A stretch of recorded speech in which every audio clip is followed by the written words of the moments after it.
starting and folks should be filtering in. All right, have a good panel. Thank you.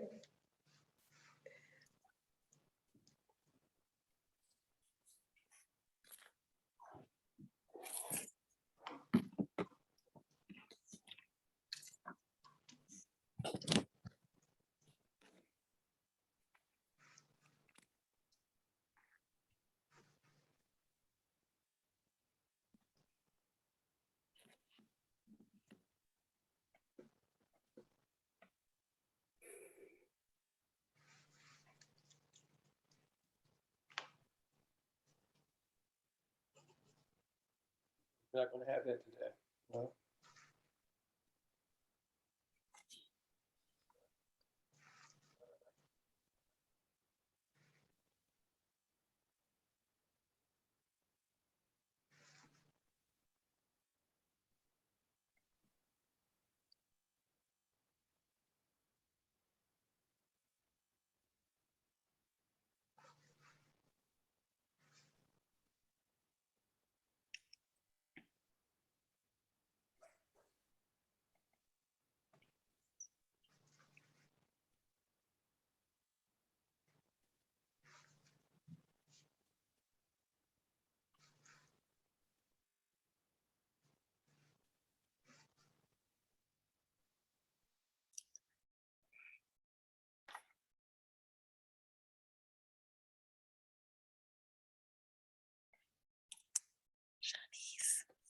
So as time goes by, I'm of course, you know, I'm shortening by the minutes, the opening, right?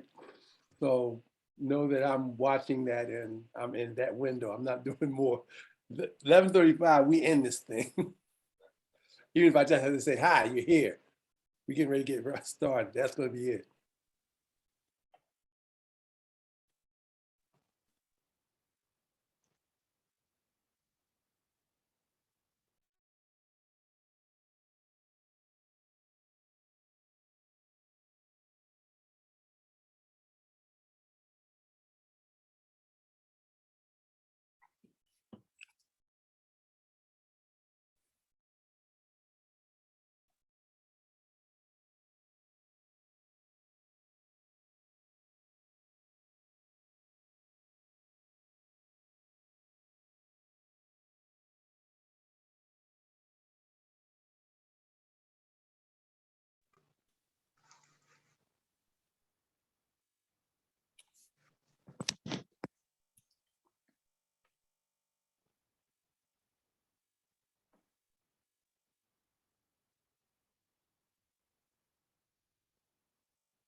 Well, good morning and welcome to this session that you are now in is called What's Great About Historically Black Colleges and Universities.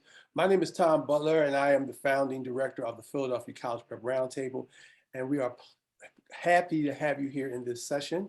We hope you're going to learn something great and new about HBCUs, and particularly the three institutions that are in the room today. I just wanted to bring your attention to the fact of the legacy, the history, and the long-standing work that these institutions have done over the years. And hopefully, if you have questions on anything that you might have about a myth about HBCUs, we can help dispel some of those today. I want to also draw your attention before we turn it over to my colleague moderator, Wendy, Ms. Brown, that you should look at some other national organizations like Thurgood Marshall Fund. Also look at the UNCF College Scholarship Fund for outstanding information about these higher ed institutions and the opportunities available to you through them. So without further ado, I'm going to turn it over to my colleague, Wendy Brown, and she's going to take us into the portions of the session. Good morning, Wendy. Good morning, Tom. Good morning, everyone, and thank you so much. My name is Wendy Brown, and I'm part of the admissions team here at Westtown School and a proud graduate of an HBCU, and that would be Hampton University. Good morning and welcome. We have with us four wonderful panelists, and I will introduce you to them all. We have Zachary Rogers from Delaware State University, and he is an admissions counselor. We have Joy Gordon Stiff, who is an admissions counselor at Delaware State University. We have Crystal Jones, who is Assistant Director of Admission at Hampton University, and Shanice Pereira, who is Assistant Director, Undergraduate Admissions at Lincoln University. And we welcome them all. We're going to get started. As Tom indicated, we want to know more about these esteemed institutions. And so we asked the following question. We'll give them a few minutes each to share the best of Lincoln, the best of Delaware State University, and the best of Hampton University. So they're going to take a few minutes and give you the best of highlights of each one of their institutions. So let's get started with Shanice. Thank you, Ms. Wendy. Good morning, everyone. Thank you so much for joining this panel discussion. I'm excited at the opportunity to speak to everyone about Lincoln University. So to give you just some history of Lincoln before I get into the best of our institution, Lincoln University is located in Chester County, Pennsylvania. It's actually not too far from you all, not too far from Westtown. We are the nation's first degree granting HBCU, which is something that we are proud to state at Lincoln. If you have ever met a Lincoln alum, they will let you know that Lincoln is the first degree granting HBCU. So we have a very rich legacy at our university. Today, over 166 years later, we are proud to have over 30 different academic programs to choose from. So no matter what you're interested in, we probably have a program for it at Lincoln, whether you're interested in STEM, like biology, chemistry, maybe you're interested in going into law school after graduating, we have criminal justice, a pre-law program, computer science, and so many others.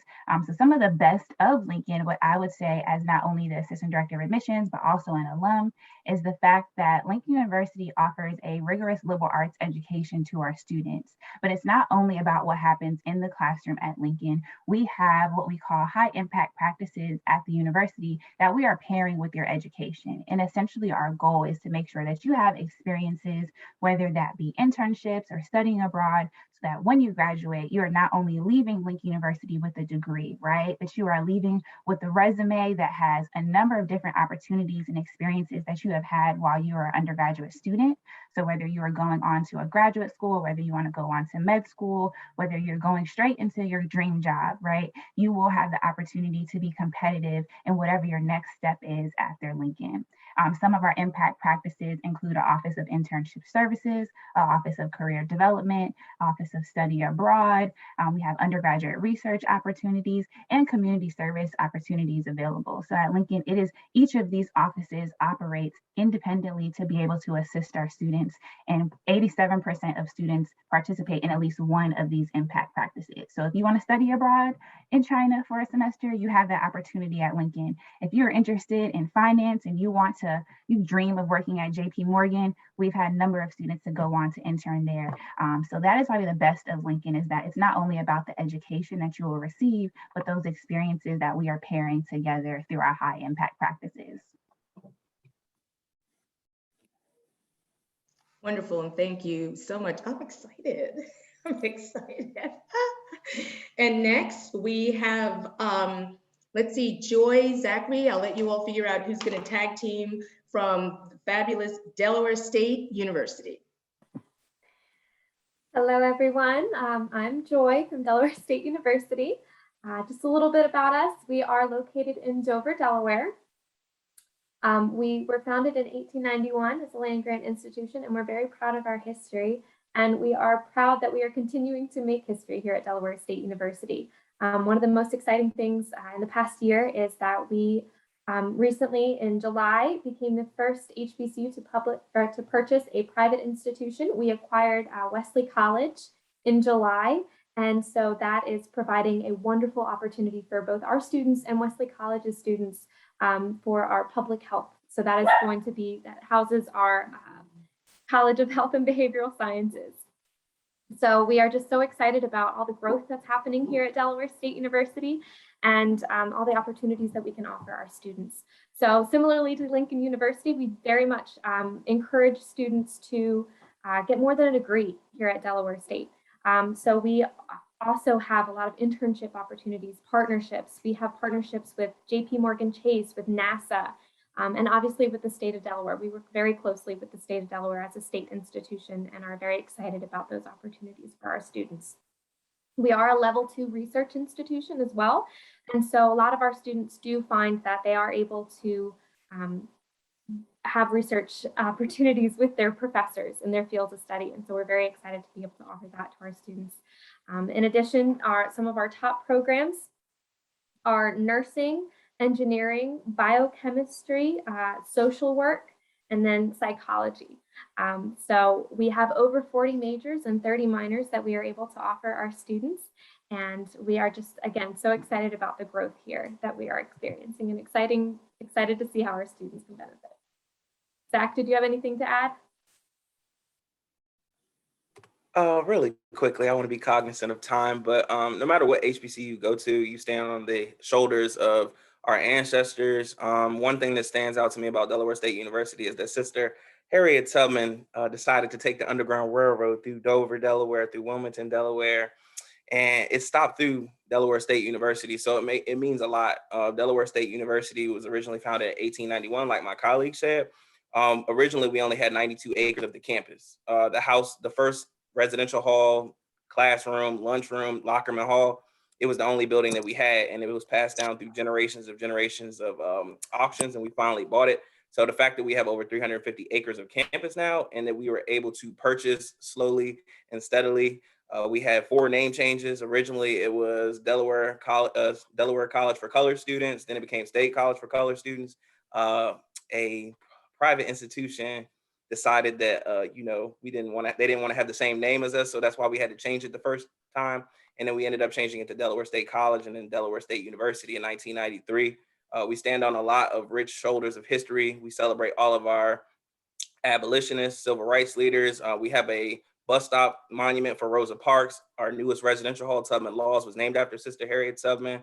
Our student center is named after Martin Luther King. So we just want to pave the way, as we are the first and only HBCU in Delaware. So there's a lot of rich history there. So, but Joy covered everything. I'm just here to, just to be here. Yep. Good job, Joy. You're amazing. That was wonderful. It's like the dynamic duo, lots of good information, lots of historical relevance, and thank you both so much. And so now we'll move over to Ms. Jones, Crystal Jones from Hampton University. Good morning. Good morning. It is a pleasure to speak with you this morning in reference to Hampton University, my home by the sea, or our home by the sea. And what's great at Hampton, just lots of things are great at Hampton. We are rooted in rich history and traditions. We have lots and lots of majors in which students can participate, but even more so, we're known for our beautiful campus. We sit on approximately 264 acres of land, and we are surrounded by water on 3 sides. So it's a very picturesque, serene type campus. We have over 80 clubs and organizations on campus, and some will be germane to your major. Others will be civic oriented, sororities and fraternities, a gospel choir, concert choir, university choir, marching band, pep band, jazz band, orchestra. So lots of things for students to get involved in. We have a population of about 3,500 students. Our undergraduate population, the student-teacher ratio last year was 15:1. Average class size is about 19 to 24. We have such schools as the School of Pharmacy, the School of Nursing, School of Business, School of Engineering and Technology, School of Science, School of Liberal Arts and Education, and our Scripps Howard School of Journalism and Communications. We are a part of the Big South Conference Division I, and we have basketball for men and women, tennis for men and women, golf for men and women, track and field and cross country for men and women, softball, volleyball, and bowling for women, and football for men. So if students are interested in participating on that collegiate level in athletics, definitely reach out to our coaches, as we are always looking for the best and the brightest athletes as well as students.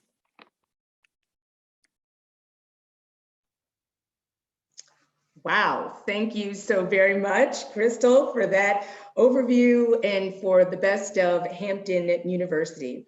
So now we will transition to this question. I am going to be a freshman, right, in September.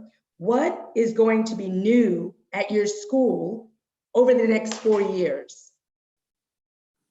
Specifically, what do I have to look forward to? And we will start with Ms. Pereira. Shanice.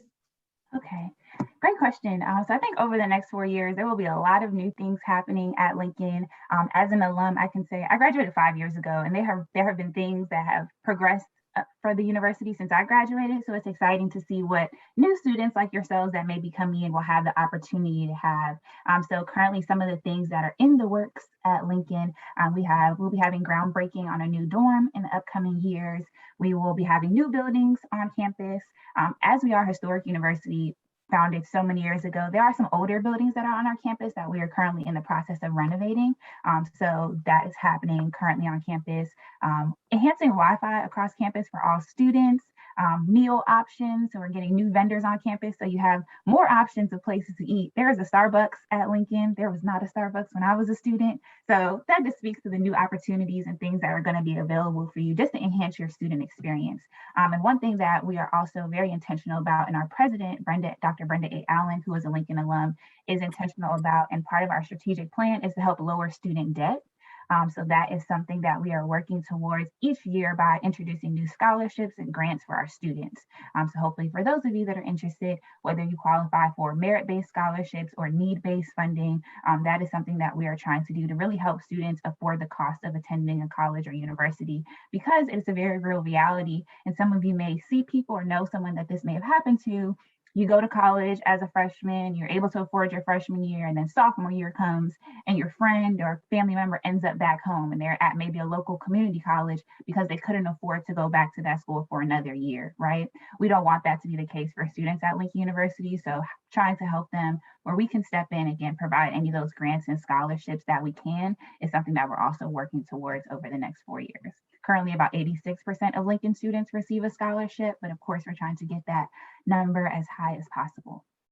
So that is Lincoln up until 2025. Thank you so very much. Very encouraging. And we will move on to the dynamic duo, Joy and Zachary. Tell us a little bit more about Delaware State and what we have to look forward to over the next 4 years. You want me to get this one, Joy? All right, I got you. All right, so first and foremost, my name is Zachary Rogers. I'm your friendly neighborhood admissions counselor. So at Delaware State University, you have a lot to look forward to. As of recently, the USAID, the United States Agency for International Development, signed an MOU with Delaware State University, creating a pipeline for students who want to work in the government, for the Food Administration, and beyond. Also, we have, with the acquisition of Wesley, we have 14 residential halls with air conditioning and heat, so you don't have to worry about that. We have Chick-fil-A, Dunkin' Donuts, Grillworks, Rotation Restaurant, Starbucks, and also we paid over $100,000 off of student loan debt. So we don't want our students to be in debt. Also, we have over 4 merit-based scholarships, which could range from a full ride, 50% tuition, full tuition scholarship, and a gap scholarship. So we want to make sure that everybody is in the right mindset after graduation. We've had some of our students, whether it's in kinesiology, they got to do an internship with the Milwaukee Bucks, the Miami Heat, the Tampa Bay Buccaneers. We had a student that got to interview the Coming to America cast, Arsenio Hall and Eddie Murphy. She would have got to go to California. However, COVID happened. Speaking of COVID, we take COVID very seriously. We have a partnership with Delaware, and where students can get tested twice a week for free. So we have a 0.05% positive test rating for COVID. So we definitely want to make sure that everybody is safe and sound. Here at Delaware State University, we're continuing to work on our study abroad. We've had students go to Tanzania, Europe, Brazil. So we want students to feel empowered. There's no inferiority complex when it comes to predominantly white institutions versus HBCU. Here at Delaware State University, you're going to get the full experience, whether it's learning in the United States or learning study abroad. So here we want to make sure that students feel comfortable and safe, and we're continuing to roll out the plans. We just added our 19th Division I sport, triathlon. We have 67% population of females and males. So we want to make sure that students are feeling safe, sound, secure, social mobility is working for them. And we want to make sure that they, once they graduate, they get into their job. We have 100% career placement, not to say you're going to be Oprah overnight. However, we're going to make sure that you get a job after you graduate. With our career services office, we make sure that students are seeing the career development office within their second semester of their freshman year.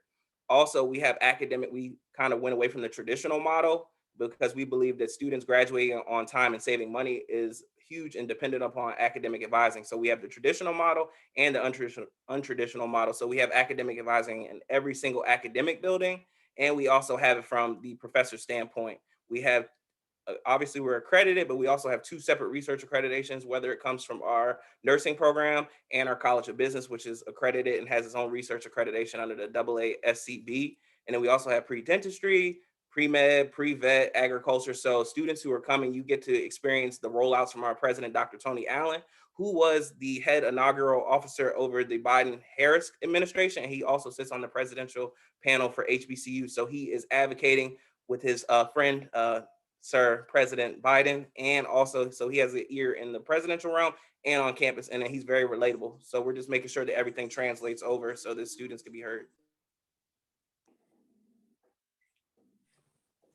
That is fabulous. And thank you so much, Zachary. A lot to digest and just excellent information. Delaware State is making things happen. And on to Crystal Jones and Hampton University. Absolutely, absolutely. So as our president always says, we're doing lots of things and we're doing them well. So definitely for those of you that are interested in coming to Hampton in the next 4 years, we're going to continue to do things well. We're going to continue to develop leaders, because that's what we do here at Hampton University. We develop leaders. We have a new softball stadium that's going to be built, a new soccer area that's going to be built. We have a new Starbucks that's coming. And of course, more and more scholarships. Right now we give over $5 million in scholarship dollars, newly added a character scholarship for our students. And that scholarship equates to $10,000 a year. And it is renewable for the remaining 3 years that the student is here. We also have a new legacy scholarship. So for the students that have had parents or grandparents that have attended Hampton University, the legacy scholarship is for you. And definitely we will continue to add more and more clubs and organizations to the roster, as there are many students that are coming with more and more interest. So as it relates to our majors, health sciences is on the realm. We have that as a major within our School of Nursing, and within the School of Pharmacy, we have pharmaceutical sciences. And the dean of that school, in fact, mentioned yesterday that the starting salary with that particular area is about $90,000. So we are excited about that new major going on the realm here at the university. Thank you all for those for your answers to those questions. And I hope the audience that is out there is informed and knows getting information that they need. I am going to now kind of drill down a little bit on each of you. So we're going, in today's society, particularly since the Obama administration, higher education have been held more accountable to retention and graduation rates. Not so much in the sense, and I'm saying it's more sort of public than the colleagues who are on the presenting panel, but more and more the higher eds actually are being held accountable from the standpoint of even dollars and cents they will receive based on their graduation rates. And where you're finding, for example, a lot of places, and particularly in Pennsylvania, where big news is that 6 of the 14 state institutions are actually merging because of finances.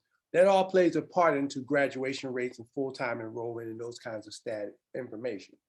The consumer is now more and more also savvy about asking questions about how their money is going to impact and playing a major part at the end of the day.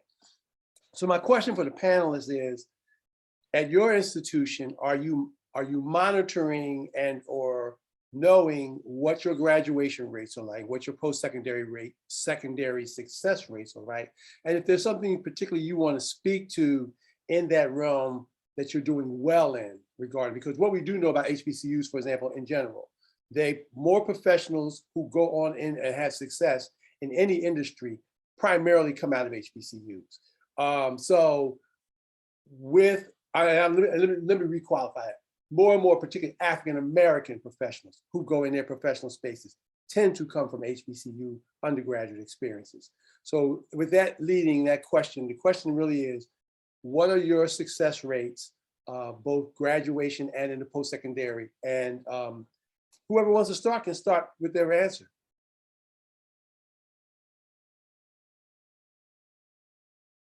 Okay, then you're gonna make me pick you out. Okay, so we're gonna go in order as we always say. Oh no, Zachary was coming off. Go ahead, Zachary.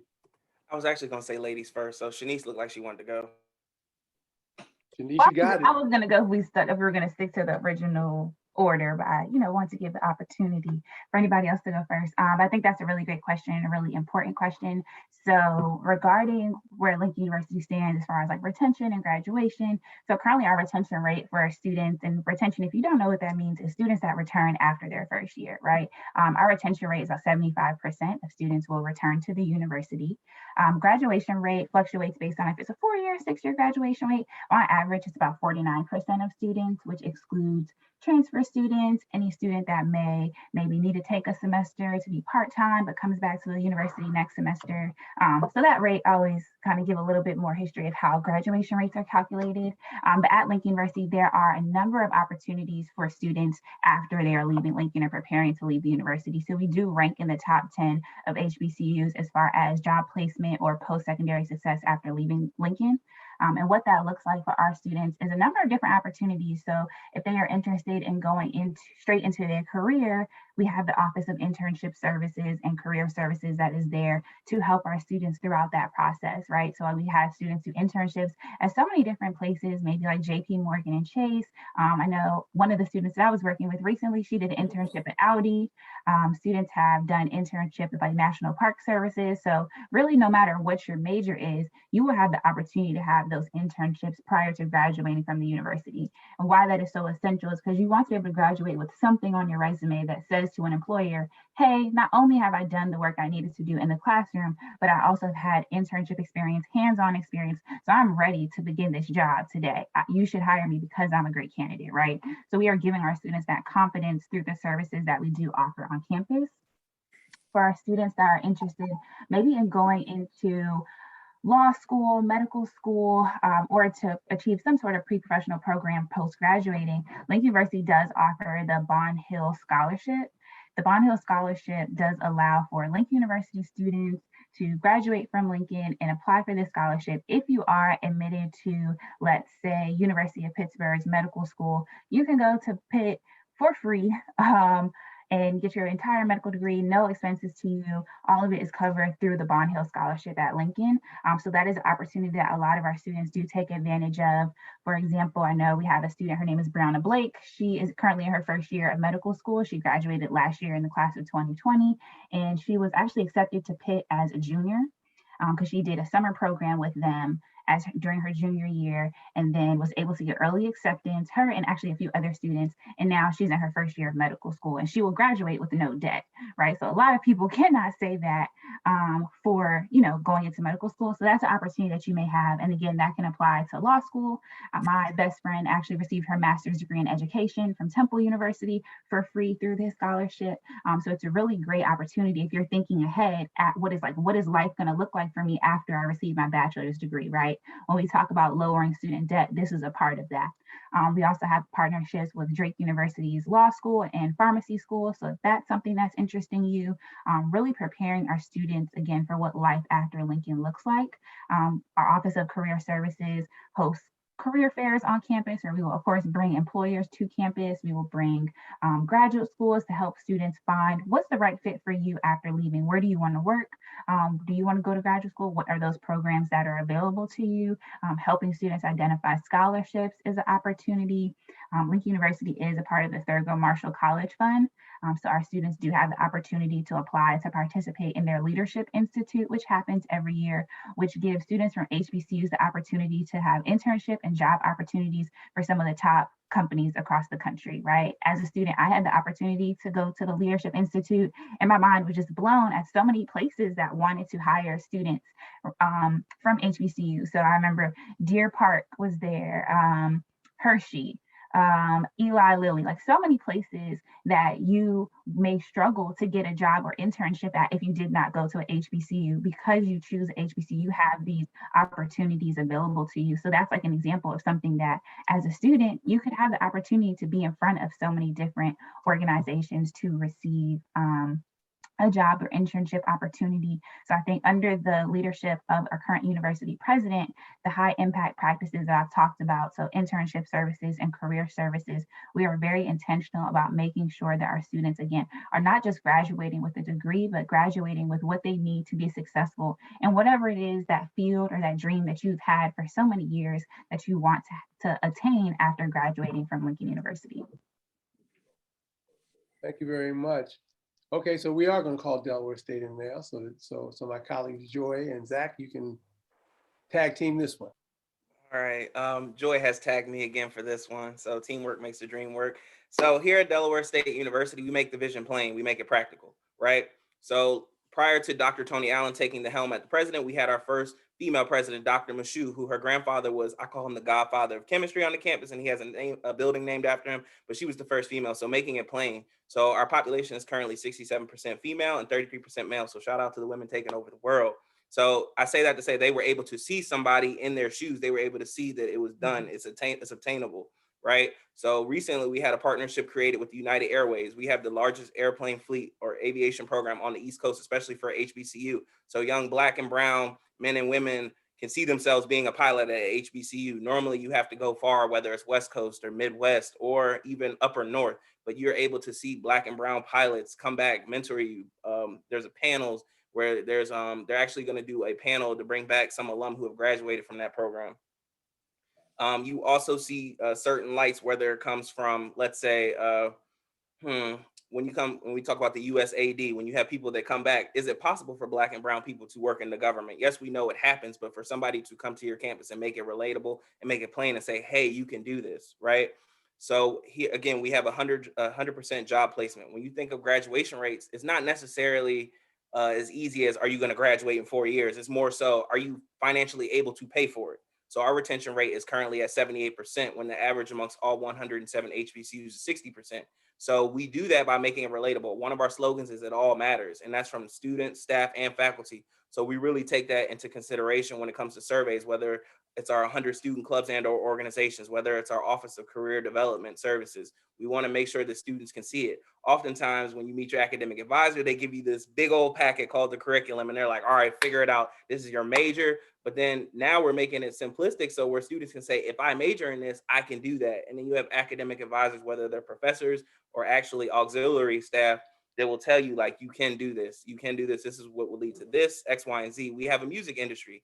You know, I'm a very old school hip hop fan. So the lyricism today blows my mind in a negative way. But you have students that really want to get into music, but we have a music major where it breaks down education, management, and vocal performance. So everybody wants to be a singer or a rapper, but do you understand the mechanics behind it? Do you understand how the money works, how you make your money? Love Toni Braxton, but Toni Braxton sang for a good decade of her career and did not get paid. Blows my mind again. But I say that to say we make sure that everybody is aware of where they stand and what they can do, and your dreams can happen at Delaware State. So we do that by making sure that your resume, your cover letters are being updated. We're making sure that you're going to all of your academic advising so you can graduate on time. 90% of students at any HBCU are on financial aid. I don't know the direct number when it comes to unsubsidized loans and subsidized loans, but the 90% does tie in scholarships. But when you really break down the numbers, all of it's not scholarship. So giving them a perspective and truly understanding how they can break down their numbers, how they can improve their scholarships, and how they can obtain scholarships throughout their 4 years. We talk about work study. We talk about Thurgood Marshall. One of our former presidents sat on the board for Thurgood Marshall. So that is very important, to make those connections and like not withhold information from students and being transparent. So I hope that does answer your question, Joy. I feel like your eyebrows twitching, so you may have something that I did not mention. Am I good, Joy? You gotta call out the eyebrow. Okay, so I just did want to mention real quickly, one of my favorite things about Delaware State University is our alumni and student partnership. And so as soon as students accept and decide to come to Delaware State University, they are automatically given a login to a social media platform of sorts that connects alumni, Delaware State alumni, and these students. And so it is a sort of mentorship program where the students can reach out and say, I am a criminal justice major and I have no idea what to do after this. And an alumni will reach out and say, I majored in that, and this is, would you be interested in, having a mentor? And so we pair the success stories and the students, and so they can have not only that example, but a relationship with that example. And so they can have those conversations and can get real time, not only advice, but also creating that network, because it's so important. You need more than just your time here at Delaware State University. And today you need to have it be more than a degree. And I think that's one of the ways we go beyond your time here at Delaware State, is that networking that we offer and support for all of our students. It's not just a network, it's a community. So once you're part of Delaware State's community, you're part of Delaware State University's community. So I just wanted to add that real quickly. As many of our services do mirror those of my colleagues here, I want to take it from a different standpoint, and I want students and parents to think about during that high school career, middle school career, and starting to look for and plan for going to college, making it a plan, making it a priority, that you are planning to go to college and that you're starting to look for scholarships, that you are starting to do some volunteering in various industries so that you can kind of pinpoint what it is that you're interested in, which direction that you're planning to go. Because as you continue on through middle school, high school, and then to college, it's important that you have some direction as to which major you're interested in, as to assist us, if I may, with those graduation rates. Because if students come in and they have some type of plan, then it's more than likely that they can stick to those plans and graduate in a timely fashion. With that being said, here at the university, we do have our Student Success Center, and that is their main objective, to graduate students in a 4-year time frame or in a 6-year time frame, depending on their particular program. They're here to assist those students with finding resources, whatever it may be, money for college, internships and co-ops, writing that resume. We have the Career Center to assist with that. But those individuals within that Student Success Center are there to make sure that these students do graduate in a timely manner. And so we are being very intentional about that.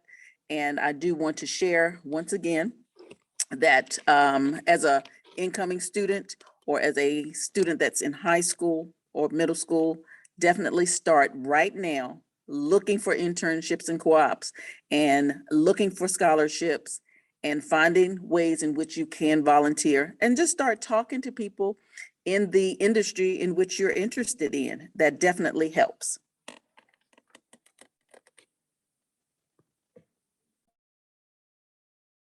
Thank you very much. I see we have a question. I think we're at question and answer time.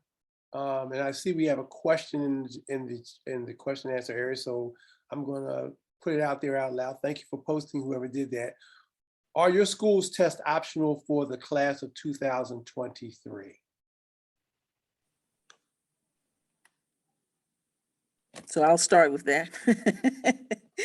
Actually, Hampton has been test optional for approximately 5 or 6 years, and we continue to be test optional. The student must have a 3.3 or higher unweighted GPA or be in the top 10% of their class in order not to have to present those SAT or ACT scores. However, I must mention, if you are interested in our scholarships, then you're going to need to send in those SAT or ACT scores.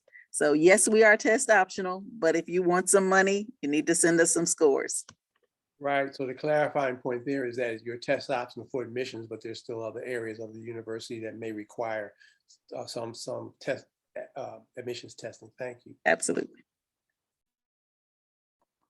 I'll speak to Lincoln University. So for the class of 2022, we do have a test waiver option. However, for the class of 2023, we haven't made that determination yet. So I guess next year when we have this event, if we're fortunate to be here, we can let you know. But at least for students that are in the class of 2022, you are welcome to apply for our test waiver option if you have not taken the SAT or ACT.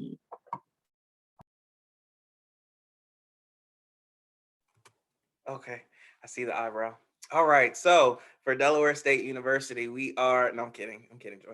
But for Delaware State University, we have not made that determination for 2023, but to echo the great Crystal Jones and Shanice Pereira, don't get not flabbergasted, excited when schools say we are gonna do test optional, we'll give you 25,000. Think about that. That's 25,000 broken into 4 years. That's 6,250, if I'm not mistaken. Maybe my math may be a little bit off, but that's $6,250 for that year. So that takes off the tuition. You still have to worry about room and board and food. So when they say you can apply as test option and we'll still give you scholarship, you have to think, is that grant? Is that financial aid coded in a nice word of scholarship? Or is that truly a pure merit scholarship? Don't let them do you like that. But we are still currently making that determination, but really do your research and focus on the verbiage. So we are test optional as of now. We haven't made that determination for 2020, but that means that you do withdraw yourself from consideration for merit-based scholarships. However, if you're applying, let's say if you're applying for fall of 2022, let's say you get in tomorrow. Well, no, I'm not working tomorrow. Let's say you get in on Monday, right? You have from Monday until July 15th to resubmit your scores, and then we'll consider you. But if the school says that they're test optional, really see what their requirements are for that and what does that entail, because test optional is a beautiful thing, but it comes with the fine print. So just read the fine print. Yeah, so point of clarity, and I'm gonna restate it again for folks in case you're not hearing, because all three has said it. Test optional is applying to admissions mostly and probably in certain schools solely. You still probably should consider taking an admissions test of some type if you want that merit-based money, which will take you out of debt, right? Okay. So Wendy, you have a question also to add? Let's see. So I know that you all hear the feedback from students as they're trying to make the decision as to your particular school. So I guess I'm going to go over to Shanice and just ask, of those, I don't know, is there a most popular question that you get from incoming freshmen that are curious to know what Lincoln offers them? So what would be like one of the burning question that you receive? I think that's a good question. Honestly, I think a lot of the times since I think admissions counselors or representatives usually speak first, right? So a lot of times we give students like all the good information, the majors, the scholarships, application process.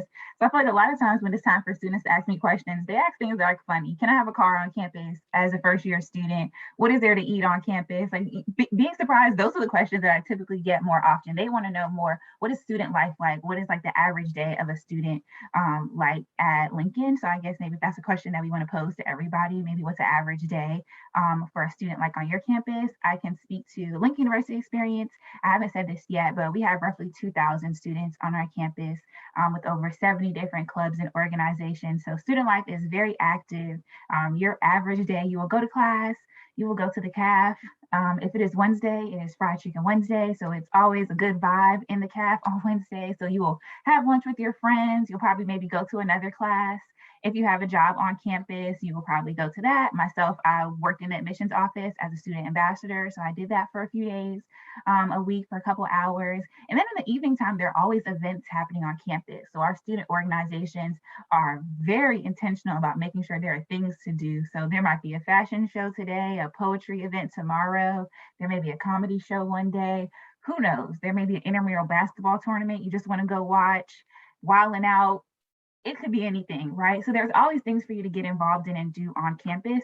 So you hear people say that college is the best 4 years of your life. And piece of advice, no matter what college you go to, get involved on campus, because it's not just about what happens in the classroom, right? You want to make sure that when you're not studying, when you're not doing homework, that you have a way to be involved on campus, something to release and something to allow you to enjoy your time there, because you are away from home, you're away from the friends that you knew in high school, and you want to make sure that you get plugged in. And a lot of HBCUs will tell you that we are, a community and a family atmosphere, and that is your way of feeling like part of the family. Wow, Shanice, thank you so much. And I am so sure that all of our panelists echo the fact that residential life just means so much to many. So let's see. We have about 2 minutes left. I would encourage our panelists to make sure that in the chat they put their information in terms of how to get in touch with them. Let's make sure that we do that. I will say that on behalf of myself, Wendy Brown, and Tom Butler, who was my co-moderator, Crystal Jones from Hampton University, Zachary Rogers from Delaware State, Joy, Gordy Stith from Delaware State, and last but not least, Shanice Pereira from Lincoln University. We most certainly thank all of you for your rapt attention, and we do hope that you took away much from this morning. This was entitled, What's Great About Historically Black Colleges and Universities? Historically Black colleges and universities have a long history of educating and providing students with a sense of belonging, not only in school, but also in the world. HBCU 21st Century, thank you so much for participating, and we look forward to hearing more about your successes in the future. Thank you, panelists. Thank you, participants. Thank you, Tom. And have a great afternoon, and go off to the next event, which is your college fair. Take care, everyone. Thank you. Thank you. Thank you. Everyone have a great Thank rest of the you. day and much success in the future. Thank you. Thank you for having us.